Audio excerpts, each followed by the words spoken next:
Title change documents म्हणजे नेमकं काय आहे? बँकेकडे जेव्हा पण हाऊसिंग लोन साठी जाणार तेव्हा पहिली एक रिक्वायरमेंट बँकेची असते ते म्हणजे चेन टायटल डॉक्युमेंट. एखादी प्रॉपर्टी समजा 2-3 किंवा 4 बायर्स कडून आली असेल येस. आणि बरेच वेळेला ही प्रॉपर्टी जर एकदम जुनी असेल, जसं 40 वर्ष जुनी, 45 वर्ष जुनी, मधली एखादी जर अग्रीमेंट भेटत नसेल किंवा मधलं जर टायटल एखादं मिसिंग असेल करेक्ट. तर त्याच्या वेळेला प्रॉब्लेम येतो का? इंडियन रजिस्ट्रेशन ऍक्ट आपला आहे तो 1908 चा आहे. लोक म्हणतात अहो 70 साली कुठे रजिस्ट्रेशन होतं, बरोबर. पण असं नाहीये. लँडचे डॉक्युमेंट रजिस्टर होते. जर याच्यामधलं अग्रीमेंट मिसिंग असेल, जे काही प्रॉपर्टी आहे ती बाय करू शकतो का? ह्याच्यामध्ये कसं नाही, रिस्कने बाय करतायत. अग्रीमेंट टू सेल आणि सेल, या दोघांमधला फरक काय ते सांगू शकता?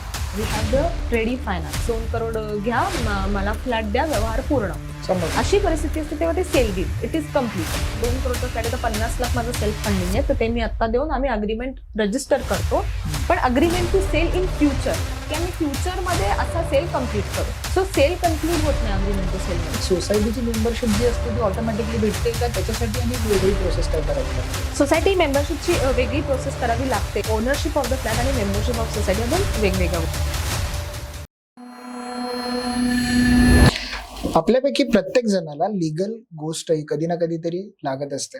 मग त्याच्यामध्ये असतो ऍडव्होकेटचा, एका चांगल्या ऍडव्होकेटचा सल्ला असतो. बऱ्याच वेळेला आपण घर घेतो, घर घेत असताना बरेचसे अग्रीमेंट्स करतो, जसं सेल डीड असेल, अग्रीमेंट फॉर सेल असेल, त्याचबरोबर गिफ्ट करतो, विल करतो. अशा बऱ्याचशा गोष्टी आहेत ज्या लिगली आणि टेक्निकली आपल्याला समजून घेणं खूप गरजेचं आहे. त्या सगळ्या गोष्टी एक्सप्लेन करण्यासाठी आज आपल्या स्टुडिओमध्ये ऍडव्होकेट जुईली घाडगे आले. आणि आज आपण हा जो काही पॉडकास्ट आहे तो चांगल्या पद्धतीने किती तुम्हाला ह्याच्यामध्ये समजून सांगता येईल त्याच्यावरती आपण प्रयत्न करू. त्यामुळे हा पॉडकास्ट शेवटपर्यंत नक्की बघा, जेणेकरून खूप सारे इन्साइट्स तुम्हाला आजच्या या पॉडकास्टमध्ये भेटतील. त्याचबरोबर आजच्या ह्या आपल्या पॉडकास्टमध्ये ज्या जुईली घाडगे आल्या त्यांचं आपण पहिल्यांदा स्वागत करू. नमस्कार मॅडम. नमस्कार. तुम्ही या पॉडकास्टमध्ये आज वेळ काढून आला त्याच्याबद्दल सगळ्यात पहिलं म्हणजे तुमचा धन्यवाद. धन्यवाद. मॅडम, सगळ्यांना एक प्रश्न असा पडतो की ज्यावेळी एखादा प्रॉपर्टी विकत घेतात आणि विकत घेत असताना त्यांना बँकेतून फायनान्स करायचं असतं. येस. मग अशा वेळेला टायटल चेंज डॉक्युमेंट्स म्हणजे नेमकं काय आहे आणि ह्याची गरज का लागते? येस. महत्वाचा प्रश्न आहे, कारण आता प्रत्येकाला कधी ना कधी आपलं घर घ्यायचं असतं, पहिलं घर घ्यायचं असतं आणि लोन शिवाय तर आजकाल आपण मुंबईमध्ये घर घेणं सोपं राहिलं नाहीये. त्यामुळे तुम्ही बँकेकडे जेव्हा पण हाऊसिंग लोनसाठी जाणार तेव्हा पहिली एक रिक्वायरमेंट बँकेची असते ते म्हणजे चेन टायटल डॉक्युमेंट. आता ते काय आहे, आपण एक एक वर्ड मधनं मी तुम्हाला सांगायचा प्रयत्न करते. चेन म्हणजे पण मराठीमध्ये आपल्याला माहिती आहे की शृंखला असतात, कनेक्ट असतो, एकातनं दुसरा कनेक्ट, दुसऱ्यातनं तिसरा कनेक्ट. बरोबर. आणि टायटल म्हणजे तुमचं एखाद्या प्रॉपर्टीमध्ये असलेलं मालकी हक्क, ओनरशिप, ह्याला आपण टायटल म्हणतो. सो चेन टायटल डॉक्युमेंट म्हणजे एखाद्या प्रॉपर्टीची, मग तो फ्लॅट असू दे किंवा लँड असू दे, तिचा मालकी हक्क कसा एका व्यक्तीकडनं दुसऱ्या व्यक्तीकडे पास ऑन झालेला आहे, त्याची शृंखला, एकात एक ते कनेक्ट कसे लागले आहेत ते सांगणं, that is chain title document. Okay. आता ह्याला अजून तुम्हाला जर का सिम्प्लिफाय करून सांगायचं तर एखादा बिल्डर असतो, ओके, ज्याने एक नवीन बिल्डिंग बांधली आहे समजा, आणि त्यातनं त्याने ते सेल फ्लॅट काढले की हे फ्लॅट सेल करायला पहिल्यांदा new building, new flat, fresh sale. बरोबर. अशा वेळी तुम्ही तो फ्लॅट पहिल्यांदा बिल्डरकडनं विकत घेताय. So there is no question of chain title document because तो फ्लॅट तेव्हाच एक्झिस्टन्स मध्ये पहिल्यांदाच first buyer. Correct. So there is no previous chain. पण याच्यामध्ये पण बऱ्याच वेळेला असं असतं ना की प्लॉट, जर एका प्लॉटवर जर त्या बिल्डरने जर ती बिल्डिंग बांधली असेल तर त्या प्लॉटचे डॉक्युमेंट्स असतील किंवा काय, तर ते टायटल चेंज डॉक्युमेंट मध्ये येतं का? आता ह्याच्या दोन गोष्टी आहेत. एक आहे लँड, म्हणजे ज्या लँडवर आता मुंबईमध्ये जनरली ओनरशिप लँड नाहीयेत, ह्या ज्या सगळ्या त्या आपल्या बीएमसीच्या लीज लँड आहेत, बरोबर आहे, 999 इयर्सच्या. बरोबर. तर ह्याच्यामध्ये जी लँड असते ती कधी सेल होत नाही, तिचा हे होतं असाइनमेंट आपण म्हणतो, म्हणजे लीज लायसन्सर असतो आपला बीएमसी आणि ती लीज होत राहते. बरोबर. जेव्हा एखाद्या, फॉर एक्झाम्पल, एखाद्या लँडवर बिल्डिंग उभी राहते त्यावेळी त्याची सोसायटी बनते, कोऑपरेटिव्ह हाऊसिंग सोसायटी. ते आपण पुढे ते क्वेश्चन घेऊयात. आणि मग ती जी लँड असते ना ती त्या कोऑपरेटिव्ह हाऊसिंग सोसायटीला लीज केली जाते फॉर वॉट एव्हर 99 वर्ष, 999 वर्ष. पण त्या बिल्डिंग मध्ये जे इंडिव्हिज्युअल फ्लॅट असतात त्यांचा त्या लँड मध्ये त्याचा हक्क नसतो. जी कोऑपरेटिव्ह हाऊसिंग सोसायटी सगळ्यांची मिळून आहे तिला त्या लँड मध्ये लायसन्स, म्हणजे लायसन्सी असते ती बेसिकली. समजलं. असं असतं. आणि हे जे चेन टायटल डॉक्युमेंट बँक आपल्याला मागते that is mainly for that flat, की जो इंडिव्हिज्युअल फ्लॅट आहे तो किती लोकांपासून, ज्याच्याकडनं तुम्ही विकत घेता तो फर्स्ट बायर आहे का, त्याच्या आधी ऑलरेडी 4 लोक झालेत, मग ती कशी चेन पुढे पास ऑन होत आली, ते बँक मागत असते आणि that is your chain title document. मग ह्याच्यामध्ये एक बऱ्याच वेळेला असा प्रश्न पडतो की एखादी प्रॉपर्टी समजा 2, 3 किंवा 4 बायर्स कडून आली असेल येस. आणि बऱ्याच वेळेला ही प्रॉपर्टी जर एकदम जुनी असेल, जसं 40 वर्ष जुनी, 45 वर्ष जुनी, मग मधली एखादी जर अग्रीमेंट भेटत नसेल किंवा मधलं जर टायटल एखादं मिसिंग असेल, करेक्ट. तर त्याच्या वेळेला प्रॉब्लेम येतो का आणि त्याच्यावर मात कशी करता येते का? येस येस, हे खूप होतं आणि हे जुन्या प्रॉपर्टीजच्या बाबतीत होतं. आता माझ्याकडे आताच एक रिसेंट एक साऊथ बॉम्बेच्या फ्लॅटचं चालू, ऑलमोस्ट 60 इयर्स जुनी ती बिल्डिंग आहे आणि 4 करोडचा वगैरे व्यवहार आहे, म्हणजे काही छोटी अमाऊंट नाहीये. पण एवढी जुनी असल्यामुळे त्याच्यात ना 70 आणि 60 सालचे काही अग्रीमेंट आहेत जे रजिस्टरच झालेले नाहीत, कारण त्यावेळी लोकांना अवेअरनेस नव्हता. ऍक्च्युली जो इंडियन रजिस्ट्रेशन ऍक्ट आपला आहे तो 1908चा आहे. लोक म्हणतात अहो 70 साली कुठे रजिस्ट्रेशन होतं, पण असं नाहीये. मी 1940 ऑफकोर्स होते, कारण 1908 सालचा तो कायदा आहे. लँडचे डॉक्युमेंट रजिस्टर होत होते, कारण मी स्वतः 1940-50 साली पण जेव्हा लँडची पूर्वीचे जे डॉक्युमेंट ते रजिस्टर झालेले बघितलेले आहेत. पण फ्लॅटच्या बाबतीत 80-90 सालानंतर तो अवेअरनेस जास्त आला की फ्लॅट विकत घेताना पण ते रजिस्ट्रेशन करायला पाहिजे. अदरवाईज पूर्वी लोक काय 5 रुपयाच्या स्टॅम्प पेपरवर नोटरी असेल तर नोटरी, नाही तर नोटरी सुद्धा नाही, असंच सही केलेलं असायचं आणि त्याच्यावर तो कारभार चालत होता. हे 60 वर्ष जुन्या फ्लॅट्स मध्ये वगैरे अजूनही हे आहे की रजिस्ट्रेशन नाहीये.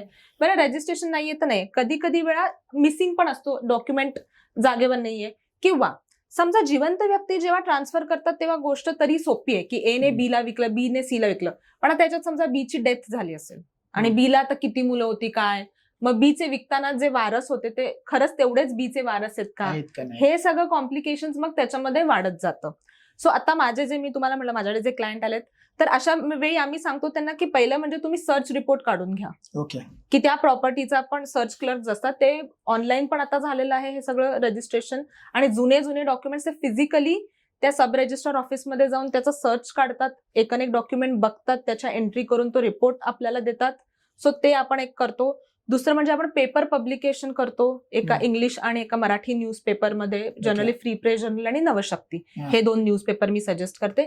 त्याच्यात आपण नोटीस टाकतो की कोणाचे काही क्लेम, म्हणजे मीच ती नोटीस टाकते माझ्या क्लायंटसाठी की कोणाचे काही क्लेम्स असतील तर within 15 days of publishing this notice मला ते क्लेम्स विथ डॉक्युमेंट्स पाठवा, माझ्या ऑफिसचा ऍड्रेस मी देते. मग हे सगळं त्या हे जे काय आपले आहे टायटल सर्च रिपोर्ट, याच्यामध्ये ती सगळी सर्च रिपोर्ट मध्ये सगळी डिटेल्स येतात. येस येस, जर तुमचं डॉक्युमेंट रजिस्टर झालेलं आहे तर ते तुम्हाला, आणि तर ते त्याच्यामध्ये येणार. कधी कधी काय होतं ना, गव्हर्नमेंटकडे पण ना ते डॉक्युमेंट्स मधली गहाळ झाले. आता फिजिकल पेपर तुम्ही लक्षात घ्या 1960 आणि 70 सालचे, तर नशिबाने असतील तर ते मिळतं, किंवा कधी कधी सर्च रिपोर्ट मध्ये सुद्धा असं लिहून येतं की हे मधल्या काळचे डॉक्युमेंट टोन आहेत अवेलेबल. आत्ताच जसं मी तुम्हाला रिसेंटलीच मी एक 60 वर्षाचं जुन्या ह्याच्यासाठी केलं, तर मधले काही डॉक्युमेंट्स होते त्यांनी लिहून काढलं की हे नाही आहेत अवेलेबल.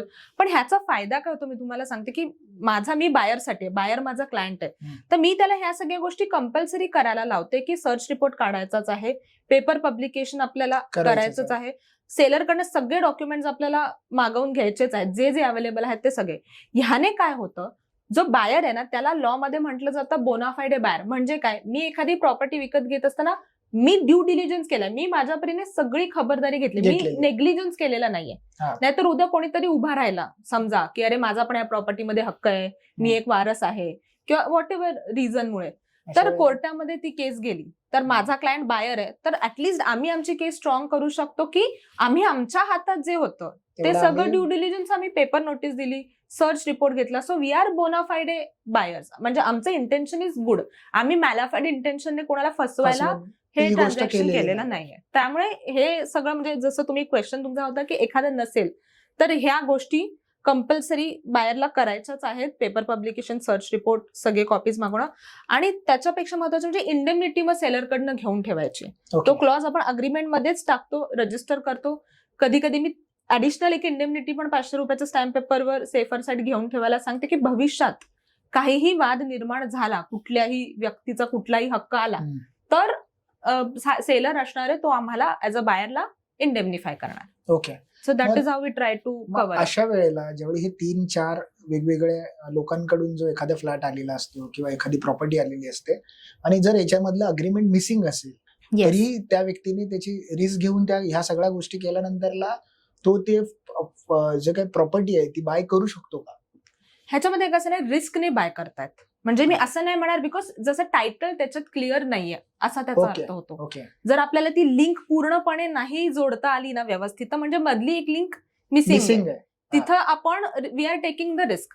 सो जो बायर आहे त्याला हे लक्षात असलं पाहिजे की आपण ती रिस्क कितपत घेतोय, कॅल्क्युलेटिव्ह रिस्क. आता एखादं अग्रीमेंट 40 वर्षापूर्वीच आहे बरोबर. समजा, अवेलेबल नाहीये, तर आपण किती रिस्क घेतोय. कारण कुणाला समजा क्लेम जर कोर्टामध्ये द्यायचे तर त्याला पण काहीतरी लिमिटेशन आहे ना. बरोबर. म्हणजे एक साधारण की Yes. बाबा 3 वर्षात क्लेम आला पाहिजे किंवा इमोबल प्रॉपर्टी लँड असेल तर 12 वर्षात.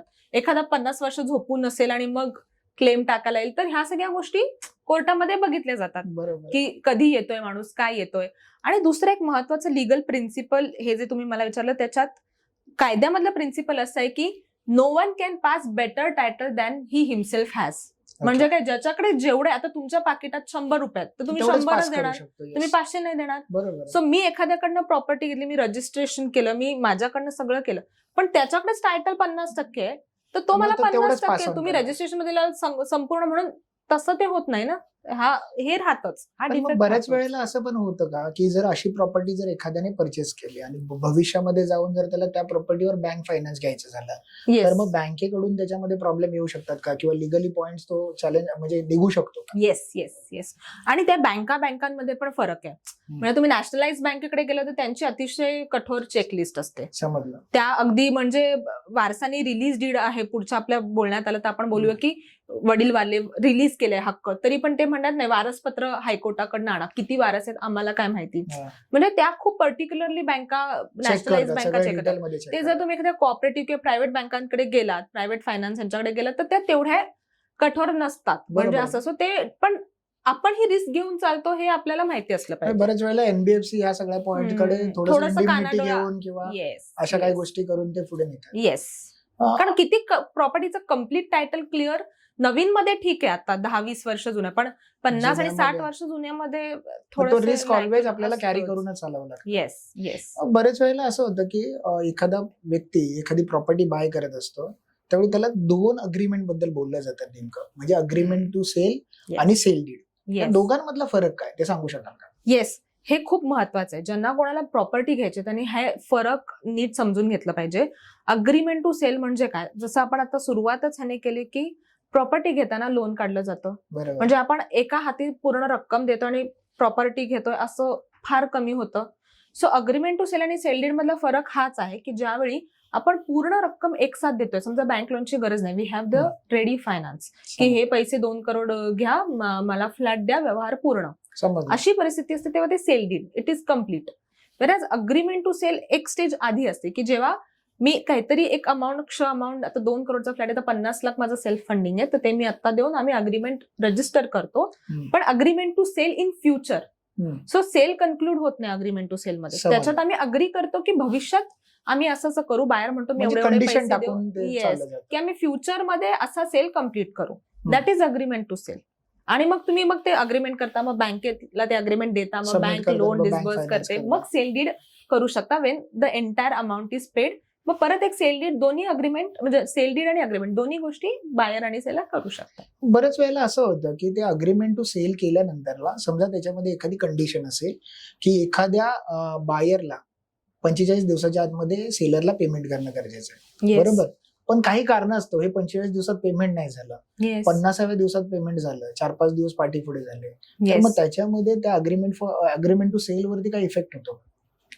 बघा कसं असतं की हे दोन पार्टीज मधलं अग्रीमेंट टू सेल मध्ये क्लॉज काय, फॉर एक्झाम्पल असं म्हटलंय की time is the essence of this agreement, म्हणजे टाइम हा अतिशय महत्वाचा आहे आणि 45 डेज मध्ये नाही पे केलं तर it is cancelled, automatically cancelled. Then it is that clause की ज्याच्यामध्ये रिस्क आहे की तुमचं कॅन्सल होईल. पण वेराज कधी कधी कसं असतं थोडंसं लिवे ठेवतात, म्हणजे की 45 नंतर ग्रेस पिरियड देऊ 7 डेजचा, पार्टीज आपापसामध्ये दे कॅन कन्सिडर. मग अशा वेळेला तो क्लॉज टाकून घ्यायची जबाबदारी त्या परचेसरची आहे की त्यांनी परचेसरने तो क्लॉज जर टाकून घेतला तर त्याला एखाद्या टाइम मध्ये जर ते कन्क्लूड करता नाही आलं तरी त्याला तो ग्रेस पिरियड. आणि आपापसामध्ये पार्टीज नेहमी जरी अग्रीमेंटमध्ये 45 दिले तरी आपापसामध्ये बोलून अंडरस्टँडिंगने थोडं करू शकता. पण जर का एखाद्याने खूपच स्ट्रिक्ट अग्रीमेंट बनवलं की time is the essence and after 45 is automatically cancelled किंवा असं काही लँग्वेज वापरली, then it will be complicated.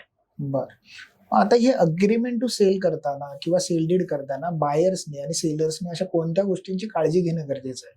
त्याच्याबद्दल सांगाल का? येस, मी दोन्ही, कारण कसं आता ॲज अ लॉयर म्हणून काम करताना कधी मी बायर्स साठी मला अप्रोच बरोबर, करतात, कधी बरोबर. मला सेलरसाठी अप्रोच करतात. तर जी पार्टी मला अप्रोच करते त्यानुसार हॅट मला घालून त्यांच्या दृष्टीने मला विचार करायला लागतो. But obvious, अर्थात बरोबर. ट्रान्झॅक्शन दोन्ही पार्टीसाठी फेअरच असलं पाहिजे. असं नाही की मी बायरसाठी आहे म्हणजे सेलरला काही होऊ दे आणि सेलर. नाही, बरोबर. ऍक्च्युली दोन्ही पार्टीचे वेगवेगळे लॉयर्स म्हणून असतातच. कुठल्याही ट्रान्झॅक्शन मध्ये दोघांचे पण लॉयर असतात.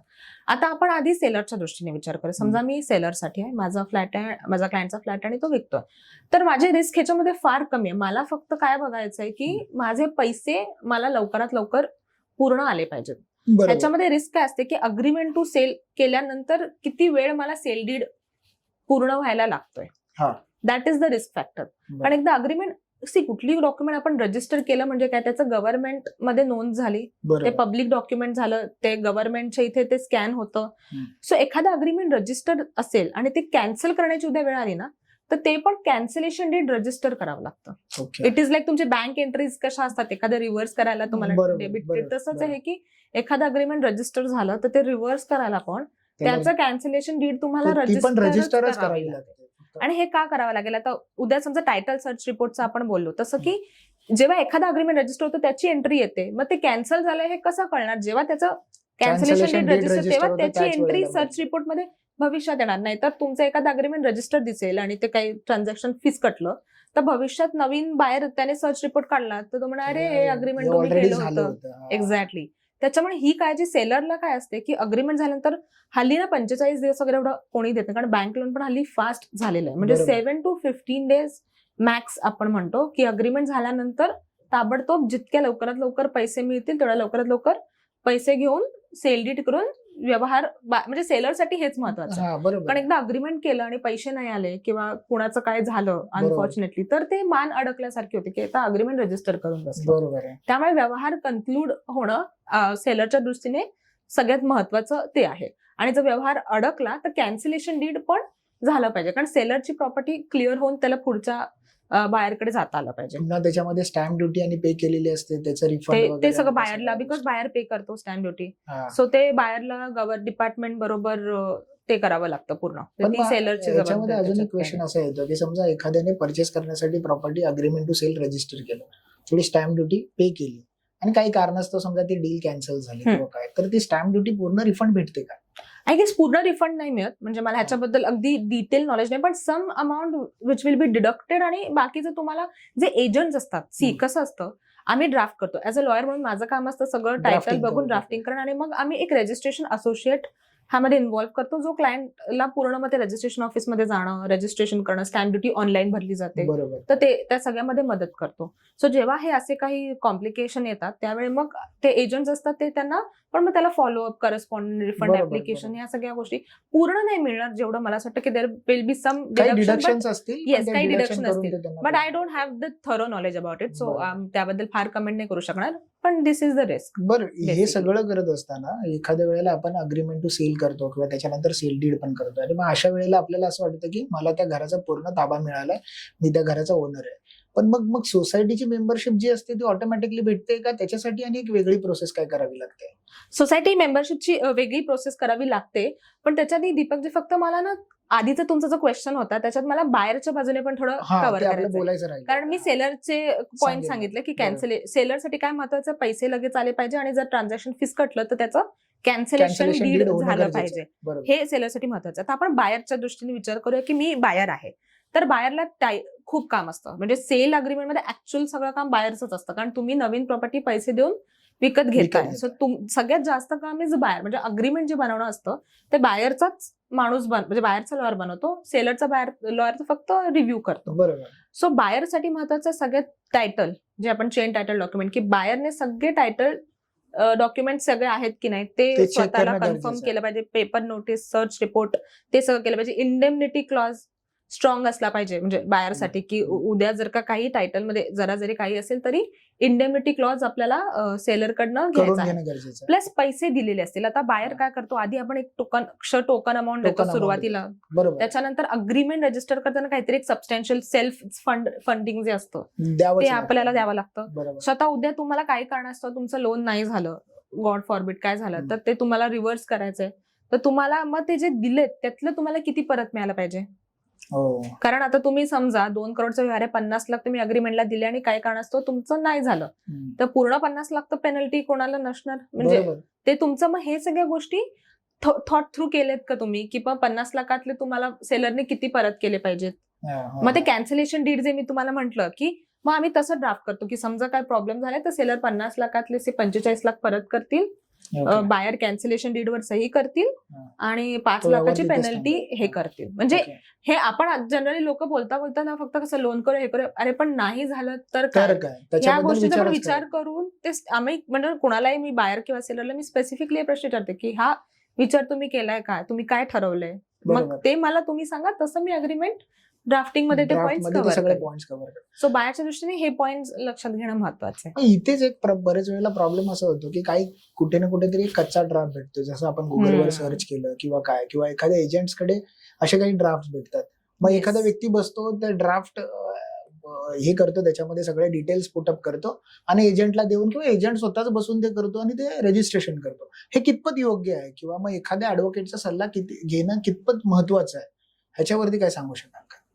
हे म्हणजे कसं झालं ना, हल्ली ते एआयच्या आणि ऑनलाईनच्या जमान्यामध्ये हा. म्हणजे तुम्ही काय आजार आहे तर तुम्हीच सर्च कराल आणि नाही, तीच नाही. औषधं घ्याल आणि डॉक्टरकडे जाणार नाही, तर ते कसं चालेल. बरोबर. तसंच आहे. म्हणजे तुम्ही डॉक्टर आणि लॉयरकडे कोणी असं खुशीने जनरली लोक जात जात नाही. नाहीत. कधीतरी काहीतरी तुम्हाला बरोबर. पेन असतो, इश्यू असतो, त्याच वेळी तुम्ही येता. बरोबर आहे. हम्म. आता हा जो मी तुम्हाला कॅन्सलेशन डीडचा मुद्दा सांगितला, हा कितीतरी तुम्ही एजंट लेड तुम्ही ह्याच्यात नाही, बघा, नाही, त्याच्यामध्ये अजिबात कोणी टाकलेलंच विचारच नाही करत की फिसकटला ट्रान्झॅक्शन किंवा काय झालं तर त्याचं काय ऑटोमॅटिकली कॅन्सल होईल असं वगैरे. अरे ऑटोमॅटिकली कॅन्सल नाही होत गोष्ट. हम्म. रजिस्टर अग्रीमेंटला कॅन्सलेशन रजिस्टर करूनच कॅन्सल करावं लागतं. सो ह्या गोष्टी तुम्हाला लॉयरकडे गेल्याशिवाय मग तुम्हाला पैसे दिले तर ते किती परत. जेव्हा गोष्टी चांगल्या असतात ना तेव्हा सगळ्यांना छान वाटतं, एजंट वाटतं. पण म्हणतो पैसे वाचव. बरोबर पण जेव्हा आहे. गोष्टी कॅन्टॅकरस होऊ शकतात, होऊ नये त्या कोणाच्या, वेळेला मग ते त्रास आणि त्यावेळी ते त्रासदायक होतं. आणि मग अशा वेळी तुम्हाला, आणि मग टायटल, आता रिसेंटली एक केस होती माझे, मी खूप लेट त्याच्यामध्ये इन्व्हॉल्व्ह झाले. आधी क्लायंटने एजंट थ्रूच ड्राफ्ट वगैरे बनवून रजिस्ट्रेशनला घेऊन गेलेले आणि तिथे रजिस्ट्रारने टायटल क्लिअर नाही म्हणून ते थांबवलं तिथं ट्रान्झॅक्शन. त्यांना म्हणाले की हे टायटल सेलरचं क्लिअर नाहीये, तुम्ही रिलीज डीड गिफ्ट डीड तुम्हाला करावं लागेल, ते केल्यानंतरच आम्ही तुमचं हे आताचं सेल डीड रजिस्टर करू. पण मग जर या केसमध्ये जर रजिस्ट्रारने जर रजिस्ट्रेशन केलं असतं तर भविष्यामध्ये त्या व्यक्तीला परत ते टायटल क्लिअर नसल्यामुळे परत भविष्यामध्ये त्यांना त्रास झाला, बाहेरला त्रास पुढच्या त्यावेळी त्यांनी एनबीएफसी कडनंच आय गेस त्या क्लायंटनी लोन त्यांनी पास केलं होतं.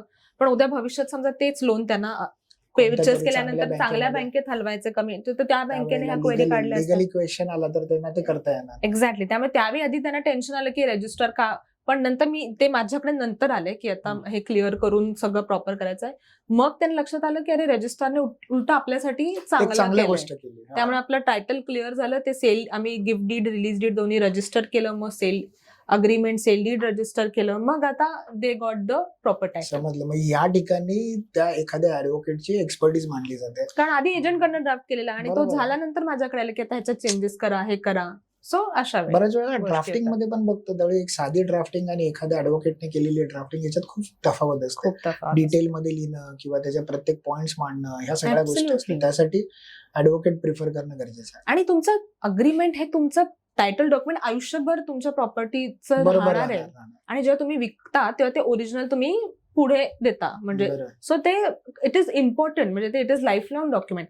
आता एजंटचे असतात ड्राफ्टिंग, तुम्ही बघाल एक बायर आहे, 2 बायर आहेत, हीज हर देअर, म्हणजे ग्रामॅटिकल पण त्याच्यात बरोबर नसते, इतके शॅबी ड्राफ्ट असतात आणि व्यवस्थित लँग्वेजेस नसतात. काय म्हटलंय त्याची नीट क्लॅरिटी येत नाही, एखादा क्लॉज डबल, म्हणजे त्या ड्राफ्टला काय सौंदर्य नसतं. मला असं बघून पण असं वाईट वाटतं की अरे फॉन्ट नाहीये, स्पेसिंग नाहीये, काही नाही, आणि प्लस लँग्वेज. त्यामुळे एखाद्याची एक्सपर्टीज तिथे इन्व्हॉल्व्ह होते ना. एक्झॅक्टली. ह्याच्यानंतरला तो एक आपला प्रश्न जो राहिला होता तोच म्हणजे एखादी सेल डीड मारल्यानंतरला त्या व्यक्तीला असं वाटतं की माझी ओनरशिप आली, सोसायटीची मेंबरशिप घेणं म्हणजे तो ऑटोमॅटिक मेंबर होतो का काय, कसं? नाही. कसं असतं, ओनरशिप ऑफ द फ्लॅट आणि मेंबरशिप ऑफ सोसायटी या 2 वेगवेगळ्या गोष्टी आहेत. आता मराठीत जर आपण ट्रान्सलेशन केलं तर ओनरशिप म्हणजे तुमचा मालकी हक्क प्रॉपर्टीवरचा, जो तुमच्या रजिस्टर्ड अग्रीमेंट थ्रू तुम्हाला येतो. आणि सोसायटीची मेंबरशिप म्हणजे सभासदत्व, तुम्ही त्या एखाद्या हाऊसिंग सोसायटीचे सभासद होता. आता हाऊसिंग सोसायटी पूर्ण वेगळी संस्था आहे, बरोबर आहे. Housing society under Maharashtra cooperative सोसायटीजच्या ऍक्ट रजिस्टर झालेली ती एक संस्था आहे. तर तुम्हाला कुठल्याही संस्थेचा जर सभासद व्हायचं तर तुम्हाला ऍप्लिकेशन करणं आपण गरजेचं आहे. बाकी करतोच की नाही. बरोबर. सिमिलर तुम्ही प्रिन्सिपल अप्लाय करा की कोऑपरेटिव्ह हाऊसिंग सोसायटीला पण तुम्हाला एक मेंबरशिप ऍप्लिकेशन करावं लागतं. कुठल्या डॉक्युमेंट थ्रू तुम्हाला ओनरशिप मिळाली त्याची कॉपी तुम्हाला द्यावी लागते. ओरिजिनल शेअर सर्टिफिकेट आधीचं सेलरचं ते द्यावं लागतं. त्याचबरोबर काही फॉर्म्स असतात जे सेलर बायर दोघांनी साईन करायचे असतात. नो चेंज ऑफ यूज म्हणून एक अंडरटेकिंग द्यायचं असतं की हा जो फ्लॅट आम्ही विकत घेतो त्याचा आम्ही चेंज करणार आहे.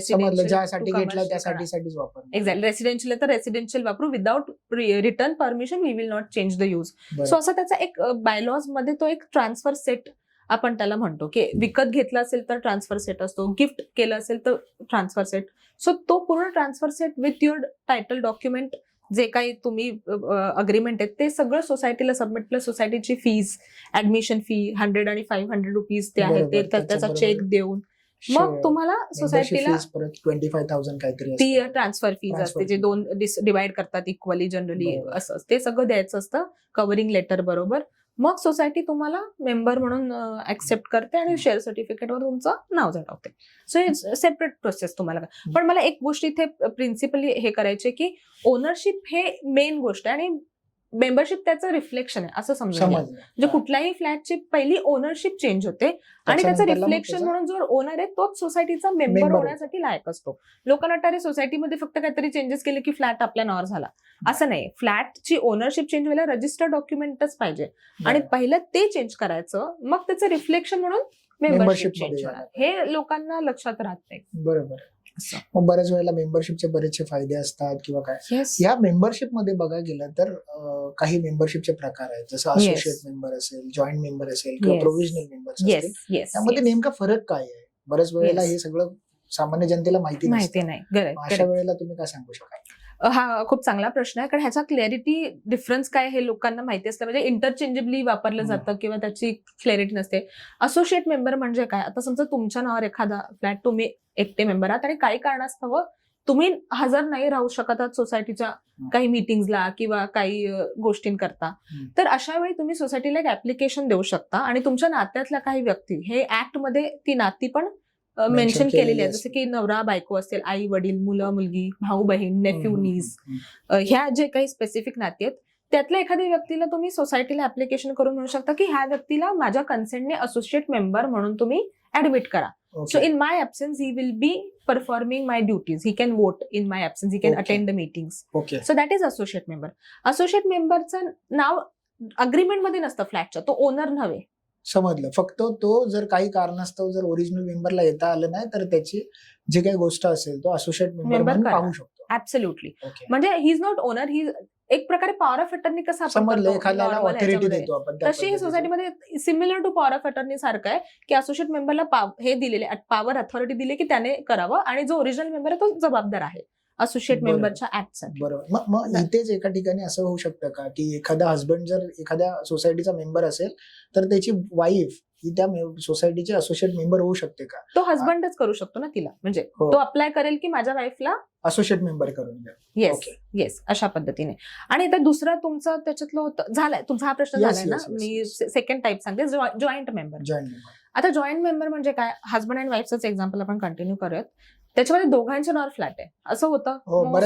दोघं जण घेतात, दोघांच्या नावावर फ्लॅट असतो. सो अशा वेळी वाईफचं पण नाव त्या अग्रीमेंट मध्ये आहे. मग आता जे शेअर सर्टिफिकेट इश्यू होणार ते पण दोघांच्या नावावर इश्यू होणार. म्हणजे दोघांची नावं पण त्या शेअर सर्टिफिकेट वरती असतात. येस. जर 3 ओनर्स असतील तर तिघांची नावं. So they R the joint members. आणि जॉईंट मेंबर मध्ये असं असतं की जो पहिला मेंबर आहे ना तो वोट करू शकतो. कारण कसं एका मेंबर म्हणजे एका मेंबरशिपला एकच वोट मिळणार आहे. सो जर पहिला मेंबर नसेल तर मग दुसरा जॉईंट मेंबर आहे तो वोट करणार. जर दुसरा पण नसेल तर तिसरा. सो अशा पद्धतीने जॉईंट मेंबर आणि असोसिएट मेंबर मध्ये फरक काय की असोसिएट मेंबर हा ओनर नसतो, त्याचं अग्रीमेंट मध्ये नाव नसतं. त्याला जॉईंट मेंबर मध्ये तो जॉईंट ओनर असतो, त्याचं अग्रीमेंट मध्ये नाव असतो. So that is joint member. This is second type. आणि थर्ड मोस्ट म्हणजे इम्पॉर्टंट किंवा लेस अंडरस्टूड टाईप आहे प्रोव्हिजनल मेंबर.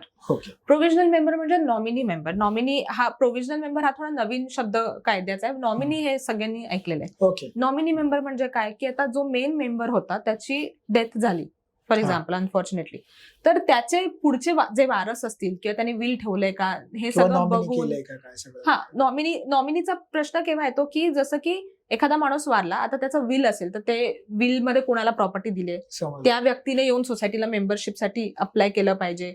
किंवा विल नसेल केलं तर मग त्याचे वारस कोण आहेत, मग ते आपापसात त्यांनी ठरवलं पाहिजे कुणाला प्रॉपर्टी, फॅमिली अरेंजमेंट, बरोबर, मग हे- release deed वगैरे. हा रिलीज डीड, ह्याला काळ जातो, हा. बराच काळ जातो. किती काळ जाऊ शकतो, त्या लिगल हेड्स मध्ये कन्सेंट व्हायला पाहिजे, सगळं व्हायला बरोबर. पाहिजे.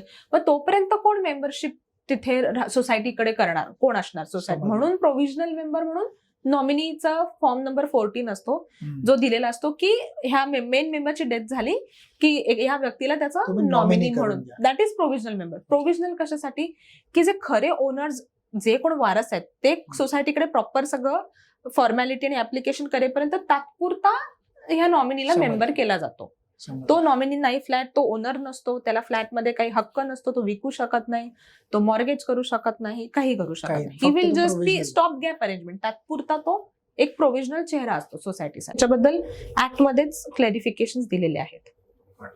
आता बऱ्याच वेळेला आपण एखादी प्रॉपर्टी विकतो, तर हम्म. विकताना सेल डीड मारतो, हे तर बरोबरच.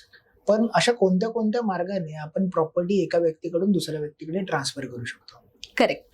आता ह्याच्यामध्ये ना 2 शब्द आहेत कायद्यामध्ये, ट्रान्सफर आणि ट्रान्समिशन. ओके. ट्रान्सफर म्हणजे काय, 2 जिवंत व्यक्तींमध्ये जी प्रॉपर्टीची अदलाबदल होते, हम्म. Transfer, that is transfer. Okay. आता ह्याच्यामध्ये एक वे सरळ सोट आहे की सेल, बरं. की तुम्ही जिवंतपणे, माझी प्रॉपर्टी आहे, मी जिवंतपणे तुम्हाला विकली, तुमच्याकडनं पैसे घेतले, आपल्यामध्ये सेल झाला, बरोबर. हा एक प्रकार झाला. दुसरा ह्याच्यामधला प्रकार आहे गिफ्ट डीड, ओके. की जवळच्या रिलेशनशिपमध्ये आउट ऑफ नॅचरल लव्ह आणि अफेक्शन विदाउट समजलं. मनी ओनरशिप ट्रान्सफर केली, दॅट इज गिफ्ट डीड, बक्षीसपत्र. बरोबर. तिसरं जिवंतपणे करू शकतात, हे खूप रेअर आहे पण आहे, एक्सचेंज डीड. हे कायद्यामध्ये याची तरतूद आहे की मी तुम्हाला काहीतरी प्रॉपर्टी देते, त्याबद्दल तुमची प्रॉपर्टी मी घेते, ओके. एक्सचेंज. म्हणजे इट एखाद्या इज लाईक property ॲज च्या गुड एज बद्दल sale, exchange. It's not sale and gift मधलाच प्रकार आहे की मी फ्री मध्ये देत नाहीये बरं. पण मी पैसे त्याच्या पण नाही संदर्भात घेते, तुम्ही काही ना त्याच्याऐवजी काहीतरी दुसरी property. Property it is very rare but it is provided under transfer of property act मध्ये. एक्सचेंज पण आहे, सेल आहे, गिफ्ट आहे, एक्सचेंज आहे. सो हे झालं transfer, when the 2 people are alive and they are doing this. किंवा हे ओनरशिप ट्रान्सफर, आता लिव्ह लायसन्स असतं पण त्याच्यात तुम्ही ओनरशिप ट्रान्सफर नाही करत, जसं की आपण फक्त भाडेतत्वावर भाडेतत्व, मालकी हक्क ट्रान्सफर, ह्या 3 मार्गाने होऊ शकतो. दुसरा जो प्रकार आहे transmission, that is after the death of the person. आता जो माणूस आहे, ओनर आहे, त्याची डेथ झाली की त्याची जी प्रॉपर्टी असते ती कुणाला ट्रान्समिट होणार, तर त्याचे 2 प्रकार असतात. एक तर त्याने विल केलेलं आहे का, किंवा त्याने विल केलेलं नाहीये. जर त्या व्यक्तीने विल केलं असेल तर त्याने ती विल मध्ये प्रॉपर्टी कुणाला दिली आहे, त्याला ती जाणार बेनिफिशियरी अंडर द विल, जो कोणी असणार त्याला. जर विल केलं नाही तर ती प्रॉपर्टी कुणाला जाणार, त्याच्या वारसाला जाणार. ओके. तर त्याचे जे लिगल हेअर्स असतात ते मग त्याच्यासाठी मग एक वेगळी प्रोसेस असेल, लिगल Yes, हेअरशिप वगैरे गेलं yes. कोर्टाकडे. खूप कॉम्प्लिकेशन म्हणण्यापेक्षा कसं आहे ना की टाइम कन्झ्युम. हा टाइम कन्झ्युमिंग आहे, आणि कोणाचे कोण वारस आहेत हे कोण डिक्लेअर करणार. आता माझे कोण वारस आहेत, तुमचे कोण वारस आहेत, हे तो माणूस गेल्यानंतर कोण डिक्लेअर करतं, त्याशिवाय कोर्ट डिक्लेअर करतं. आणि आपल्याकडे काय आहे ना की एक कायदा नाहीये, म्हणजे आता हिंदू, बुद्धिस्ट, सिख, जैन ह्यांच्यासाठी हिंदू सक्सेशन ऍक्ट 1956 आहे. त्याच्या अंडर दिले की हिंदू हे लोक असतील तर मेल साठी कोण वारस आहेत, फिमेल साठी कोण वारस आहेत. आता लग्न झालं असेल तर सोपं असतं आपल्याकडे, पण लग्न नसेल झालं तर मग कोण येणार, भाऊ बहीण, जिवंत कोण आहे, वारलं, मग ती अख्खी फॅमिली ट्री बनवायला लागते. त्यामुळे ते कॉम्प्लिकेटेड होत जातं. दुसरं म्हणजे ख्रिश्चन आणि पारसीसाठी इंडियन सक्सेशन ऍक्ट आहे, त्यांना हिंदू सक्सेशन ऍक्ट ऍप्लिकेबल होत नाही. सो त्यांना वेगळे, ख्रिश्चनसाठी वेगळे रूल्स, पारसीसाठी वेगळे रूल्स. आणि त्याच्यावर मग ऍक्च्युअली मॅथमॅटिकल कॅल्क्युलेशन करावं लागतं. फॅमिली ट्री, कोण कधी वारलं, कोणाला किती वारस, मग ह्याचा शेअर अजून एक, ह्याला 25 मिळाला, तो वारला, मग त्याच्यात अजून 2 लोक, मग 12.5 12 असं. सो हे इंडियन सक्सेशन सबमिट करावं लागतं. आणि मग हे सगळं कोर्टापुढे पिटिशन करून मग कोण वारस आहेत ते आपल्याला डिक्लेअर करून घ्यायला लागतं. मुस्लिम असतील तर त्यांना तर अजून मुस्लिम पर्सनल लॉ आहे, शिया, सुन्नी, ते अजून कॉम्प्लिकेटेड आहे. सो मग ते वारस आपल्याला ते खूप व्यवस्थित, तुम्हाला कायदेशीर सल्ला तिथे लागणार. मग अशा वेळेला जर तुम्ही आता हे जे सांगितलं, बऱ्याच वेळेला मग एखादी प्रॉपर्टी जर त्याच्या नावावरती असेल तर पुढे जाऊन त्याच्या पश्चात फॅमिलीला जर ह्या सगळ्या प्रॉब्लेम मधून जर जायचं नसेल किंवा कॉम्प्लिकेशन्स नसतील तर त्याला विल करणं खूप गरजेचं आहे का? आता बघा, विल कसं असतं ना, विल हे एकमेव खूप युनिक आणि महत्वाचं डॉक्युमेंट आहे जे करणाऱ्याच्या मृत्यूनंतर ऍप्लिकेबल होतं. म्हणजे आता तुम्ही जिवंत असेल पण तुम्ही 10 विल करू शकता. तुम्ही आज एक विल केलं, एकाला दिलं, नंतर तुम्हाला 15 दिवसांनी वाटलं नाही आता बदललं, मी दुसरं करतो. सो जोपर्यंत माणूस जिवंत आहे तोपर्यंत तो विल झोपलेलं असतं. आणि जसं तो माणूस आता नाहीये या जगामध्ये की विल बोलायला लागतं त्या माणसाच्या प्रती. आणि कसं होतं त्यामुळे विल हे क्रुशियल डॉक्युमेंट आहे, कारण ज्याने बनवले तो आता तिथे काही क्लेरिफिकेशन करायला नाही, तो काय करेक्शन सुचवायला नाही, काय सजेशन्स द्यायला नाहीये. बरोबर आहे. आणि आता पूर्वी कसं होतं ना, विलचं प्रोबेट घ्यावं लागायचं. जर तुम्ही ऐकलं असेल तर आता जस्ट डिसेंबरमध्ये नवीन अमेंडमेंट आली की प्रोबेट मॅन्डेटरी आता कायदेशीर बंधनकारक नाही. घ्यायचं असेल तर घेऊ शकता, अजूनही क्लायंट्स घेतात. तर हे प्रोबेट म्हणजे काय होतं की कोर्टाकडे तुम्ही शेवटचं विल घेऊन जाता. मुंबईमध्ये प्रॉपर्टी असेल तर हे बंधनकारक होतं की बॉम्बे हायकोर्टकडे ते विल तुम्हाला घेऊन जावं लागतं, शाबित करावं लागतं की हे या माणसाचं शेवटचं विल आहे. मग त्याच्याकरता सगळ्या वारसांची कन्सेंट की हे विल आम्हाला मान्य आहे. त्या विलचे जे साक्षीदार विटनेसेस 2 असतात त्यांचं, त्यातलं एका विटनेसचं अफिडेव्हिट की हे विल जेन्युइन आहे, मी सही बघितलेली आहे. सो हे सगळं करून ते प्रोबेट कोर्टाकडनं मी तर प्रोबेट मिळालं म्हणजे काय की हे विल शाबित झालं आणि ओरिजिनल विल कोर्ट स्वतःकडे ठेवून घेतं. म्हणजे कोणी त्याच्यामध्ये काय उद्या चेंजेस करण्याचा प्रश्नच नाही. Original remains with the courts custody. So हे कसं असतं, विलसाठी खबरदारी घ्यावी लागते, कारण उद्या विल आल्यानंतर ते शेवटचं आहे की नाही, ते जेन्युइन आहे की नाही, त्याच्यात काय टॅम्परिंग होणार नाही, बदल होणार नाही ह्या करता. सो आधी प्रोबेट मॅन्डेटरी होती तर ही जवळजवळ 10-12 महिन्याची प्रोसेस होती. आता मॅन्डेटरी राहिलेलं नाहीये. प्रोबेट बघायला गेलं तरी पण कायदेशीर दृष्ट्या ते सेफ आहे, कारण एकदा विल प्रोबेट झालं म्हणजे त्याला उद्या चॅलेंज होण्याचा प्रकार नाही, धोका हे झाला, कारण ती प्रोसेस पूर्ण झाली. तर आता कसं आहे ना, माणूस जिवंत असताना वारस आहेत, सगळं चांगलं आहे. आणि जर सामंजस्य असेल विलच्या बाबतीत की विल सगळ्यांना मान्य असेल आणि मान्य करून त्या दृष्टीने त्या विल मध्ये म्हटले ते सगळे ऑनर करायला रेडी आहेत तर उत्तम.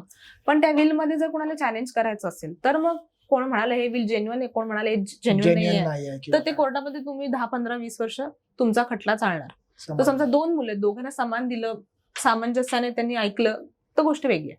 नाही ऐकलं तर मग म्हणजे अशा वेळी आम्ही काय विल याच्यावरती डिपेंड आहे की तुमचं अंडरस्टँडिंग किती आहे. जर उद्या तुमच्यामध्ये अंडरस्टँडिंग नसेल तर ते विल जे आहे ते खूप कॉम्प्लिकेटेड होत जातं. आणि अंडरस्टँडिंग आज आहे हो, म्हणजे आज तो माणूस जिवंत आहे, आता चांगला आहे, नंतर काय. सो त्याच्यामुळे हा पण एक विचार आहे ते व्यक्तीने करून ठेवला पाहिजे. म्हणून आम्ही म्हणतो विल रजिस्टर पण तुम्ही मॅन्डेटरी नाहीये, रजिस्ट्रेशन करणं इज नॉट बंधनकारक. बरोबर. तर ह्याच प्रश्नावरती मी येणार होतो की एक रजिस्टर विल असतं आणि एक नोटराइज विल असतं. करेक्ट. यामध्ये काय फरक पडतो किंवा रजिस्टर विलला किती महत्व आहे आणि नोटराइज विलला कसं महत्व आहे? मग आता ते पण याच्यातला बेस फरक समजून घ्या. नोटराइज विल करता म्हणजे तुम्ही काय करता, जो विल करतोय तो आणि त्याचे 2 विटनेसेस एका नोटरी ऍडव्होकेटच्या समोर जातात की त्याला घरी बोलत, जे काय असेल कुठेही. तो नोटरी ऍडव्होकेट येतो, त्याच्या समोर हे सगळे सही करतात. तो नोटरी ऍडव्होकेट आपल्या रजिस्टरमध्ये विल करणाऱ्याची सही घेतो, त्याचं ओरिजिनल आधार कार्ड वगैरे बघतो, त्याच्यानंतर तो स्वतः थप्पा मारतो, बिफोर मी ही सही झालेली आहे, ओरिजिनल आधार कार्ड बघितलं. सो ते एक व्हेरीफाय होतं की बाबा हा नोटरी एक साक्षीदार असतो, एक म्हणजे थर्ड साक्षीदार म्हणजे 2 विलचे साक्षीदार तर असतात प्लस एक नोटरी ऍडव्होकेट की त्याच्या समोर त्याच्या रजिस्टरमध्ये एंट्री झाली, नोटरीवर त्या विलवर नोटरीची सही झाली, सगळं डिटेल झाले. सो हे झालं notarised will, which is a valid will, काही प्रॉब्लेम नाही. रजिस्टर विल मध्ये जसं आपण अग्रीमेंट मध्ये वगैरे म्हटलं तसं की ते गव्हर्नमेंट सब रजिस्ट्रार ऑफिसमध्ये विल करणाऱ्याला आणि 2 विटनेसेसना घेऊन जावं लागतं. मग तिकडे गव्हर्नमेंट ऑफिसमध्ये तुमचे ते डोळे जे बायोमेट्रिक असतात ते घेतलं जातं. सो इट इज जसं नोटरीमध्ये एक प्रायव्हेट नोटरी ऍडव्होकेट एक विटनेस असतो तुमचा, रजिस्टर्ड डॉक्युमेंट मध्ये गव्हर्नमेंट इज युअर विटनेस. आणि त्याला ऑथेंटिसिटी ही असते की उद्या रजिस्टर्ड विलला कोणी असं नाही म्हणू शकत की अरे इथे ह्याची सहीच नाहीये, म्हणजे मेलेल्या व्यक्तीची सही नाही, असं नाही असू शकत. कारण तो व्यक्ती स्वतः त्या गव्हर्नमेंट ऑफिसमध्ये गेलाय, त्याने सही केली, त्याचा फोटो आहे, त्याचे थंब आहेत. सो हे फक्त एक रजिस्टर्ड विल मध्ये एक चांगलं हे. तरी पण रजिस्टर्ड विल चॅलेंज होऊ शकत नाही का? होतात. म्हणजे ते कुठल्या ग्राउंडवर चॅलेंज होतात की साऊंड माइंड मध्ये नव्हता विल करणं, म्हणजे एक ते डॉक्टर सर्टिफिकेट घेतलं जातं तरी पण उद्या ह्याच्यावर दबाव टाकला होता काही, म्हणजे लोक गोष्टीने तुम्हाला त्याला चॅलेंज म्हणजे रजिस्टर्ड विलला ज्याला चॅलेंज करायचं ना तो कशाही पद्धतीने चॅलेंज करू शकतो. त्यामुळे विल करताना हे फक्त लक्षात घेतलं पाहिजे की चॅलेंजिंगचं किती शक्यता आहे.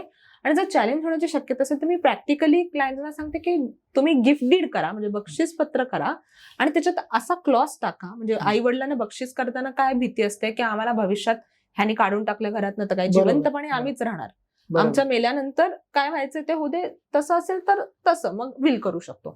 पण तसं नसेल करायचं तर बक्षीस पत्र पण आपण रजिस्टर करू शकतो. आणि त्याच्यात हा क्लॉज मी स्वतः असं केलंय माझ्या क्लायंटसाठी, आईने मुलाला दिलेलं की मी राहणार जोपर्यंत मी जिवंत आहे ओनरशिप माझ्या मुलाकडे आहे, पण he will not create any third party rights. तो विकू शकणार नाही, भाड्याने देऊ शकणार. जोवर मी जिवंत आहे तोवर मी ह्या फ्लॅटमध्ये राहणार आणि मी गेल्यानंतर he can deal with the flat. म्हणजे तुम्ही असं बोलताय की विल करत असताना विल बरोबर जर त्यांनी बक्षीसपत्र म्हणजे गिफ्ट डीड जरी केली तरी चालू शकते, की अशा वेळेला काही सर्टन क्लॉजेस टाकून की जोपर्यंत मी जिवंत आहे तोपर्यंत ती गिफ्ट डीड मध्ये मला त्या प्रॉपर्टी मधून कोणी काढणार नाही, पण ऍक्च्युअली जी त्याची ओनरशिप आहे ती ट्रान्सफर झालेली असेल. ह्याच्यामध्ये मी फक्त क्लॅरिफाय देते. विल मध्ये काय होतं, विल आणि गिफ्ट डीड एकत्र होत नाही, either will or gift deed. कारण विल मध्ये कसं असतं, मी जिवंत असेपर्यंत मीच ओनर आहे, मी ओनरशिप ट्रान्सफरच करत नाही, ओनरशिप पण माझी, ताबा पण माझा. मी गेल्यानंतर ह्याची मालकी हक्क माझ्या मुलाला जावा, दॅट इज विल, की मेल्यानंतर जावा. आणि गिफ्ट डीड म्हणजे तुम्ही जिवंतपणे सांगताय की हाच मालक आहे, मी मालक नाही आता, पण मी फक्त राहते. म्हणजे माझी कंडिशन ही की I will stay in the flat till I am. मालकी हक्क ऑलरेडी, मग ती त्या उद्या म्हणाल मग अशा व्यक्तीने गिफ्ट डीड केल्यावर मग विल नाही करायचं त्या प्रॉपर्टीचं, कारण ऑलरेडी प्रॉपर्टीचं मालकी हक्कच गेलेला आहे. So you will not include this in will, no need of will. बरोबर आहे. गिफ्ट डीड करत असताना कोणत्या गोष्टींची काळजी घेणं गरजेचं आहे, किंवा काय असे सर्टन पॉइंट्स आहेत का, जसं आता तुम्ही जो काही मेन्शन केला, अजून अशा काही कुठल्या गोष्टी सांगू शकाल का गिफ्ट डीडच्या बाबतीमध्ये? म्हणजे गिफ्ट डीडच्या बाबतीमध्ये आम्ही जे डॉक्युमेंट लिस्ट, आता माझ्याकडे कोणी विल साठी आलं किंवा गिफ्ट डीड साठी आलं तर माझी एक सर्टन चेकलिस्ट असते की जी स्टँडर्ड मी बनवून ठेवले, की तुम्ही येताना माझ्याकडे या गोष्टी तुम्ही घेऊन या, सो मला ते करायला बरं पडणार असं. सो गिफ्ट करताना पण सेम सेलच प्रिन्सिपल आहे, की गिफ्ट करणाऱ्याला तो पूर्ण ओनर आहे का पहिलं, म्हणजे ते चेक करा. आता आई मुलाला गिफ्ट करते, पण ती प्रॉपर्टी आईने स्वतः घेतली आहे का, ती वडिलांची प्रॉपर्टी आहे, तर त्याच्यात आई वडिलांनंतर पूर्ण आईचा हिस्सा नाही बनत. समजा वडिलांची प्रॉपर्टी आहे, वडिलांनी आईला नॉमिनी जरी केलं असेल तरी त्या आईला समजा अजून मुलगा आहे, तर तो मुलगा पण वडिलांचा वारस आहे. त्यामुळे आई असं म्हणाल, आता नवऱ्याच्या नंतर मी माझी मालकी का मी मुलाला गिफ्ट करते, किंवा तसं नाहीये, कारण तुम्हालाच 50%च हक्क आहे त्याच्यात. तर पहिले हे समजून घ्या की गिफ्ट करताना आधी तुमचं किती हिस्सा बनतोय तेवढाच तुम्ही गिफ्ट करू शकता. बरोबर. सो डोनरचं पहिलं किती, डोनर म्हणतो त्याला, गिफ्ट जो बक्षीस करणार आहे तो डोनर, घेणारा तो डोनर. सो पहिले प्रॉपर्टीचे डॉक्युमेंट सगळे मागवतो, सेम चेन टायटल बक्षीस मध्ये पण, की कसं टायटल आलंय, देणाऱ्याची किती टायटल ओनरशिप आहे. मग केवायसी डॉक्युमेंट्स तर लागतात, 2 विटनेसेस बक्षीसपत्रालाही लागतात. आणि मग आपण कधी सोसायटीची एनओसी पण एक सेफर साईड घेऊन ठेवतो सोसायटीच्या लेटर हेडवर. आणि बिल्डिंगचे रजिस्ट्रेशन एजंट स्वतःची चेकलिस्ट देतात जनरली, की ओसी आहे का, सोसायटीचं मेंटेनन्स बिल द्या, इलेक्ट्रिसिटी बिल द्या वगैरे, अशा सगळ्या गोष्टी गिफ्ट डीड साठी आपल्याला लागतात. मग ह्यामध्येच एक प्रकार येतो तो रिलीज डीड, म्हणजे जो आपण त्याचा ताबा किंवा हक्क सोड म्हणतात. मग त्या रिलीज वरती काही सांगू शकाल का? रिलीज मुख्यतः कधी वापरली जाते किंवा कशा पद्धतीने असतात? आता रिलीज डीड आहे ना, ट्रान्समिशन मध्ये येतं. म्हणजे गिफ्ट डीड जिवंतपणे ओनरशिप ट्रान्सफर होते. रिलीज डीड म्हणजे काय, की वडिलांची, तो सेम एक्झाम्पल, वडिलांची प्रॉपर्टी म्हणजे मिस्टरांची प्रॉपर्टी, ती वडील वारले, आता त्यांना बायको आणि एक मुलगा आहे. सो त्यांची जी प्रॉपर्टी आहे ना, 100% त्यांचा जो हक्क होता तो 2 लोकांमध्ये 50-50 डिवाइड झाला. आता उद्या आईला असं वाटलं की यार, म्हणजे मला नको या प्रॉपर्टीमध्ये, मी माझ्या मुलालाच देऊन टाकते जिवंतपणे, मला काय 50% हिस्सा नकोय. त्यामुळे तो जो तिला इनहेरिटेड मिळालेला हिस्सा आहे नवऱ्याच्या ह्याच्यातला सक्सेशन मध्ये, तो ती आपल्या मुलाला रिलीज करते. त्याच्यावरचा जो हक्क आहे तो सोडून देते. रेलिंक्विशमेंट डीड त्याला म्हणतो आपण, रिलीज डीड म्हणतो. आणि ते पण सेम आपलं गव्हर्नमेंट ऑफिसमध्ये रजिस्टर होतं, जसं sale deed, gift deed register. 2 witnesses घेऊन जायला लागतात आणि ते सगळं थंब आणि हे करून. So that is the release deed. बरोबर. सो हे डेथ झाली व्यक्तीची, की तो जो हिस्सा मिळतो तो आपण रिलीज करून टाकतो. बरोबर. मग बऱ्याच वेळेला असं होतं की बरेचसे क्लायंट्स हे भारताबाहेर राहत असतात आणि भारतामध्ये त्यांना ह्या सगळ्या गोष्टी करायच्या असतात.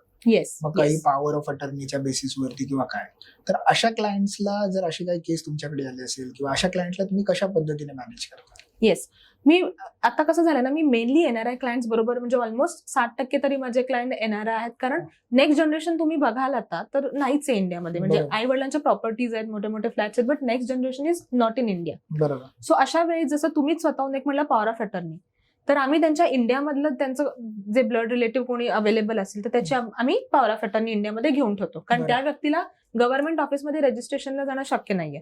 मग ती पॉवर घेऊन ठेवतो इंडियामध्ये. त्यांना सांगतो तिकडे, समजा ते US मध्ये असते तर तिथल्या कॉन्स्युलेटमध्ये जाऊन तुम्ही ती पॉवर सही करा, किंवा अपोस्टाईल म्हणून एक प्रकार असतो, ते करून इंडियामध्ये तुम्ही पाठवा. मग इथे इंडियामध्ये जो पॉवर घेणारे व्यक्ती आहेत इकडे ते नोटरी करतं, इकडे त्याचं ऍडज्युडिकेशन होऊन स्टॅम्प वगैरे ते सगळं एजंट मॅनेज करतात.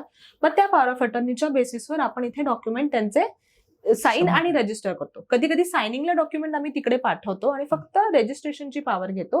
मग ती ते मला पण देतात ऍज अ लॉयर म्हणून. Okay. आपल्याकडे कसं आहे, सायनिंगची पॉवर ब्लड रिलेटिव्हला दिली जाते. Okay. म्हणजे आता आणि मला registrationची power रजिस्ट्रेशनची कोणाला पॉवर देतात? कोणालाही देऊ शकतो.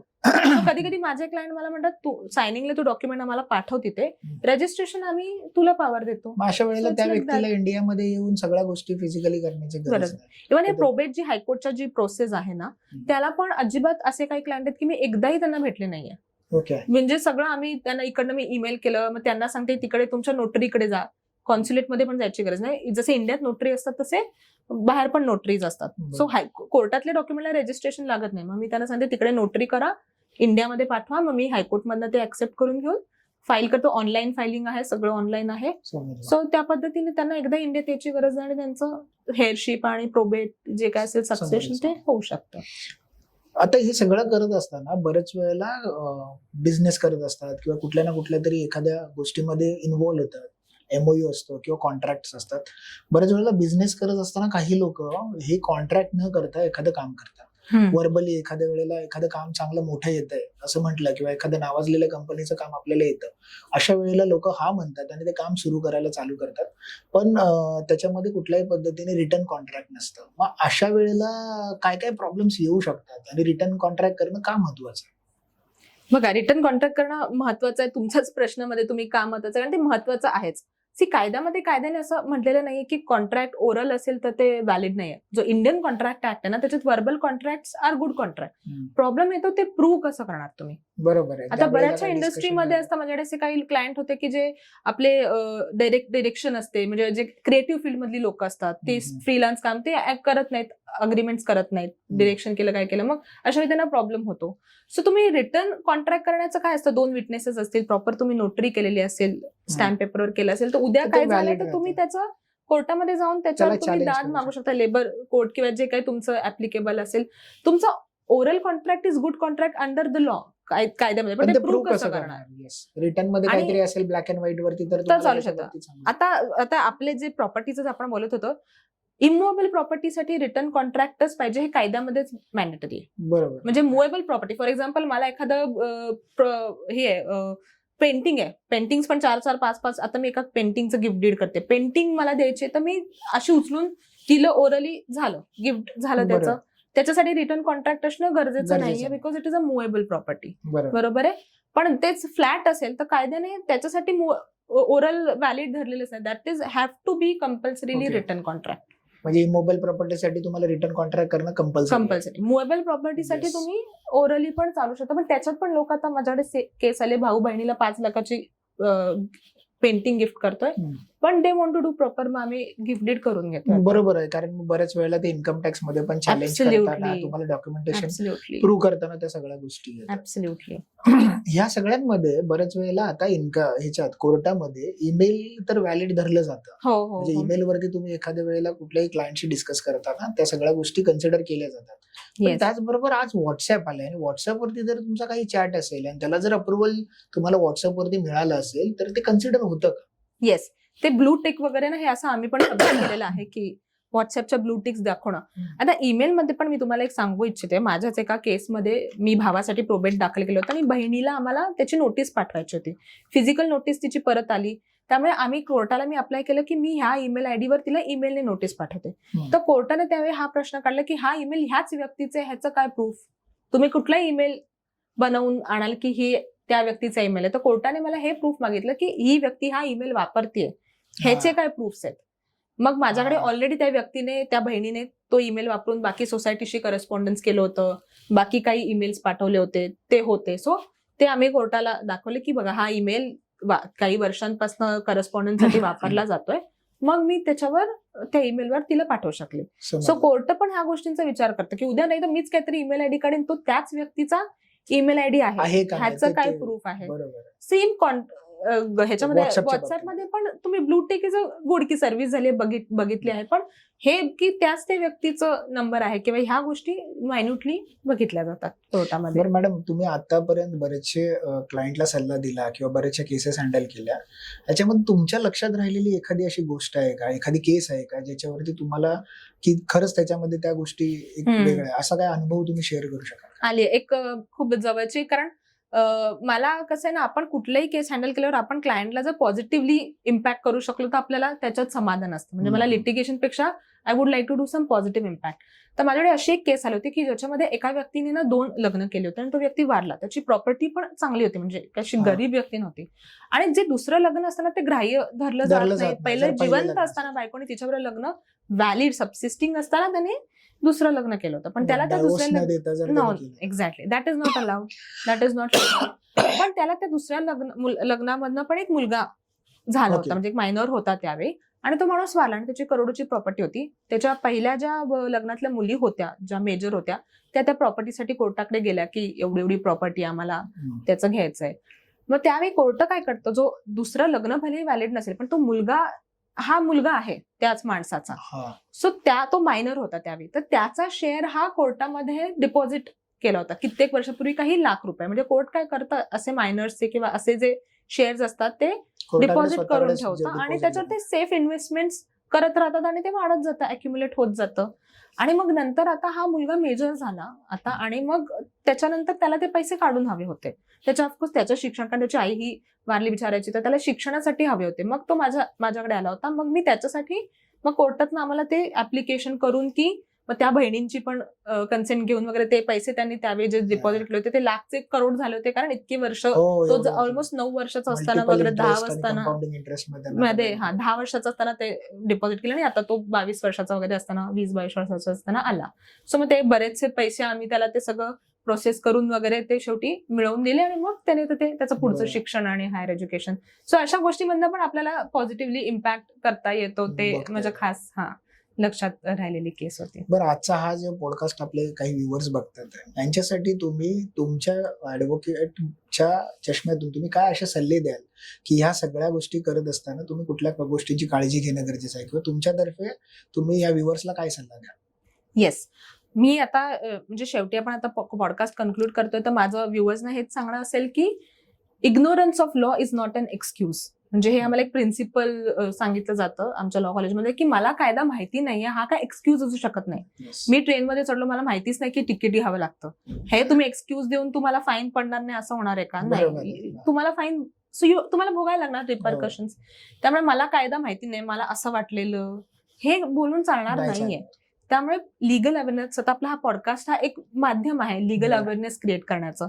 त्यामुळे माझं सगळ्या व्ह्युअर्सना हेच सांगणं असेल की तुम्ही तुमचे लिगल गोष्टी समजून घ्या.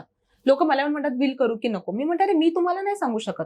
मी तुम्हाला हे सांगू शकते की केलं तर काय होईल, नाही केलं तर काय होईल, स्वतःसाठी ठरवा. तुमचे वारस कोण आहेत ते समजून घ्या, फॅमिली ट्री समजून घ्या, हक्क समजून घ्या. जर तेवढं कॉम्प्लिकेशन असेल तर करणं गरजेचं नसेल तर तुम्हाला वाटत असेल इझिली होऊ शकतं तर ज्याचा त्याचा तो स्वतःचा पर्सनल वैयक्तिक प्रश्न आहे. आम्ही तुमच्यासाठी ते प्रश्न आहे, आम्ही फक्त तुम्हाला माहिती देऊ शकतो की काय होऊ शकतं.